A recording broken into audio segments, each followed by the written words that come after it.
ভেলোরে গিয়ে ওনার যেহেতু নিয়ে যাওয়া হয়েছিল, আমিও হ্যাঁ 6-7 বার যাওয়া হয়ে গেছিল।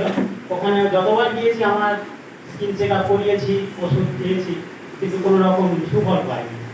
তো আমার এখান থেকে আমার শ্বশুরবাড়ি খিরিশতলা।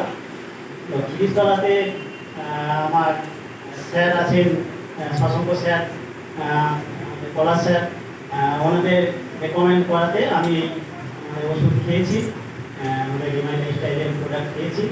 এক মাস অ্যালার্জি কত বছর? ভারতে এখন আর অ্যালার্জি আছে না। অ্যালার্জির জন্য কত ডাক্তার দেখাতে কোথায় কোথায় যেতেন? আমি ভেলোর দেখিয়েছি, মানে 3-4 বার দেখিয়েছি, টেস্ট করিয়ে সমস্ত রকম টেস্ট, মানে যত রকম টেস্ট থাকে ওনারা।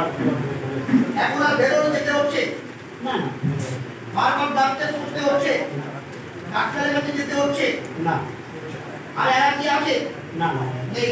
আপনার কোনো অ্যালার্জি থেকে মুক্তি, আপনার কোনো মুক্তি আছে না। দ্বিতীয় কোশ্চেন, শাশুড়ি মা কেমন আছেন? শাশুড়ি মা এখন যতটা থাকার কথা ছিল তার থেকেও ভালো আছে।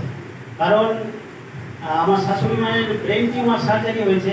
উনি তো ডায়াবেটিস পেশেন্ট, তো ওনার ডাক্তাররা বলেছিলেন যে ডায়াবেটিস পেশেন্ট যেহেতু ওনার রেডিয়েশন নিতে হতে পারে, যেহেতু ক্যান্সারের সম্ভাবনা 80% থেকে 90% ক্যান্সারের সম্ভাবনা ছিল। রেডিয়েশন নিতে হয়েছে? না না না, এই রিসেন্ট আমি চেক আপে গিয়েছিলাম, তো 1 বছর অন্তর চেক আপে যেতে হয়।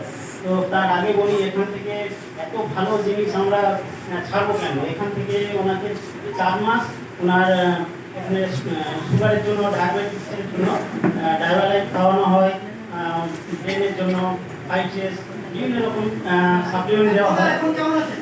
এখন ওই যে বলছি, চেক আপে গিয়েছিলেন, ডাক্তারবাবুরা বলছেন বলে দারুণ, কোনো মানে একদম কোনো টেনশন নেই, কোনো চিন্তা নেই, যেটুকু ছিল সেটুকুই পর্যন্ত কি এবং আমরা খুব ইনকাম খুশি হয়েছি। পেয়েছেন এখান থেকে? হ্যাঁ, আপনি কোনো এক সপ্তাহের আয়ের ইনকাম কত পেয়েছেন? 5800।